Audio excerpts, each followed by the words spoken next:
Hi, my name is Kat and I am the new member of Candy Geeks.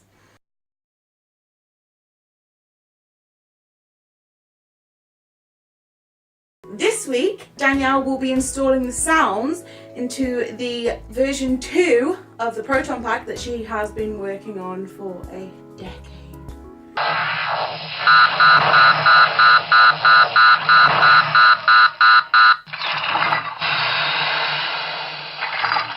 And hopefully she will finally finish at some point. That means get back to work, Danielle. Now, go move. Good girl. Enjoy the video.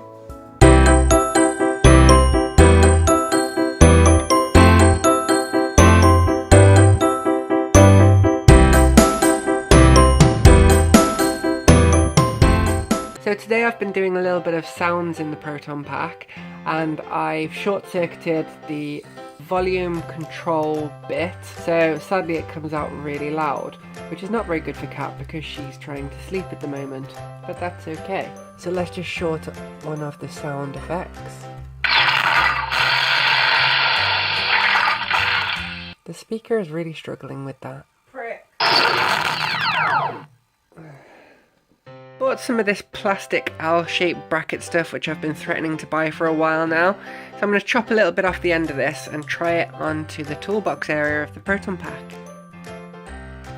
These tin snips are probably the coolest thing I've ever bought.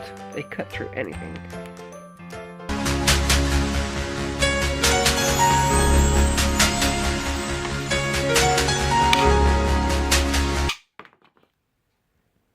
Job done. And there it is installed into the toolbox area. Let's try it with the lid on.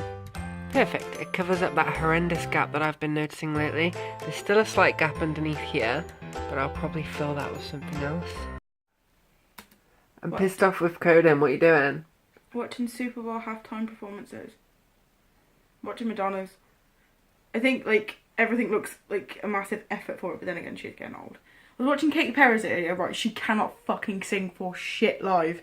I mean, she did okay on flight with it, because she was stood still, although she was crying in the end. Are you even listening to me?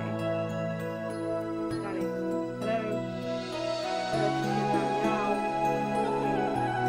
Hello? You're a prick. I noticed that in order to add the straps onto the Proton pack, I need to cut some holes through the plastic here, where I can join the straps. The only problem is, as we've seen before, this plastic is really weak. So I don't want to just bolt through here and have the whole weight of the pack suspending on this.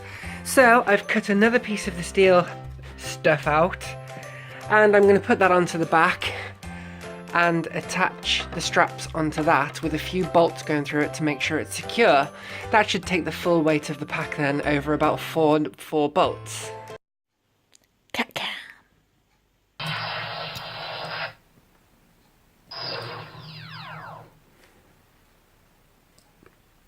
Danny. Danny. Danny. Yes? What are you doing? I'm messing around with the sounds. What the fuck does it look like I'm doing? I don't know.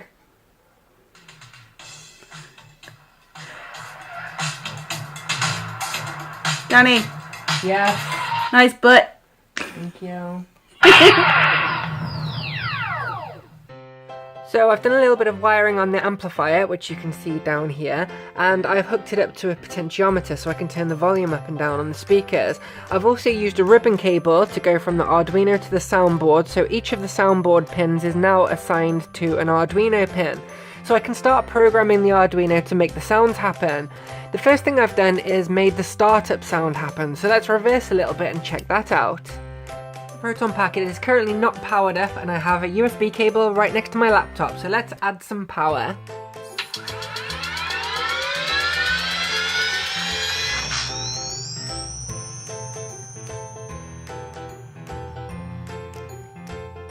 And that speaker's actually really bassy and gives off a nice sound, so with the volume control on it, it sounds much better than the crackling crap that you heard earlier.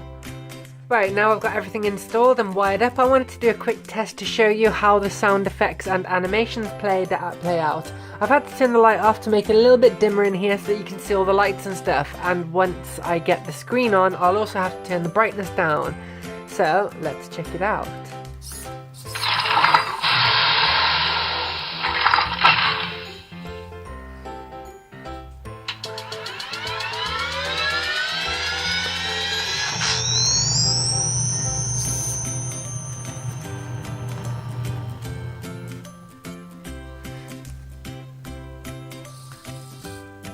So as you can see, the normal Ghostbusters animation is just rolling through. It'll keep rolling through like that until I turn the power onto the thrower. And then you get a new animation which suggests that the thrower has started up and it's ready to fire, as well as the sound effect. So if I can even see where this hole is right now, which I can't. And you can see it does that little animation just to let you know that the pack is ready to fire, and it makes the cool startup sound. I will also change the animation of the NeoPixels to look slightly cooler. And then you can also hear the humming in the background, which lets it know that it's fired up and ready to go. So if we were to press the trigger, I will just hold these two bits of wire together now.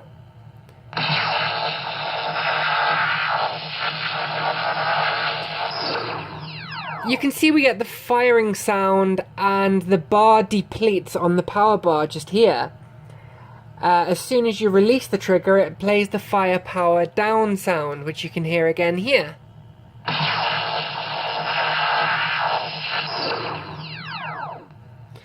And then finally, if we hold it long enough, it will overheat and vent. So let's try that.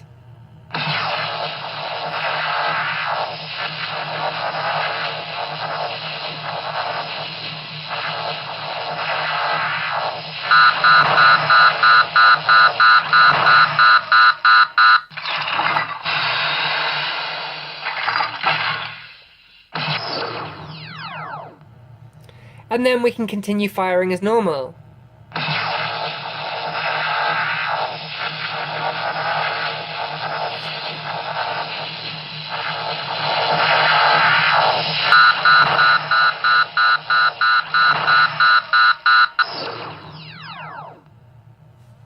You may have also noticed that I controlled the volume in that. This is about a third of the way up and it goes considerably louder than that. And of course the final sound effect is powering down the thrower, and to do that all I have to do is pull out a cable. And then it just goes straight back to the who you gonna call animation. So, on today's video, I am going to learn how to do wiry stuff. Can't be that hard, Danny does it. Cat.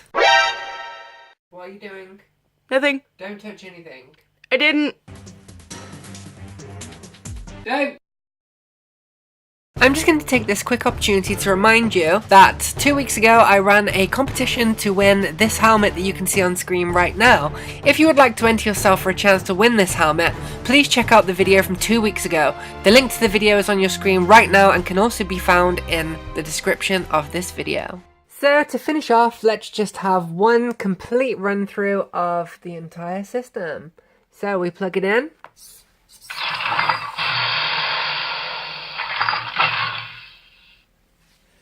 Let's turn the volume up a little bit.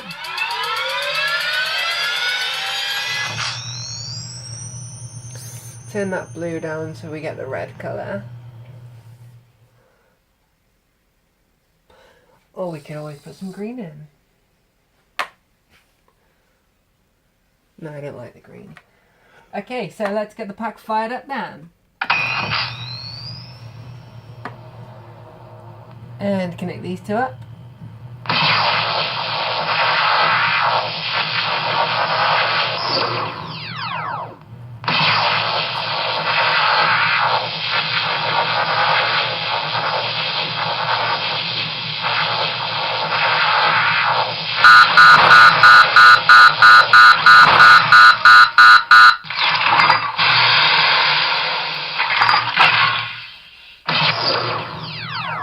And pull the plug.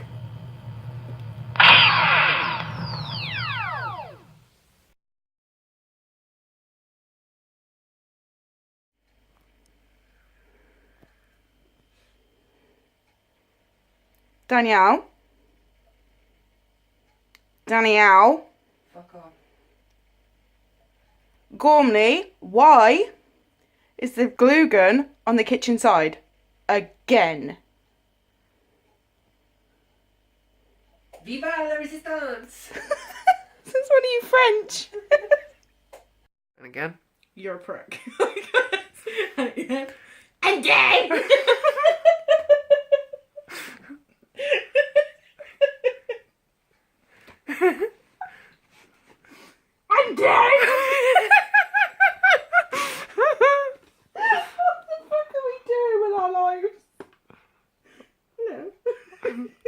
intro again.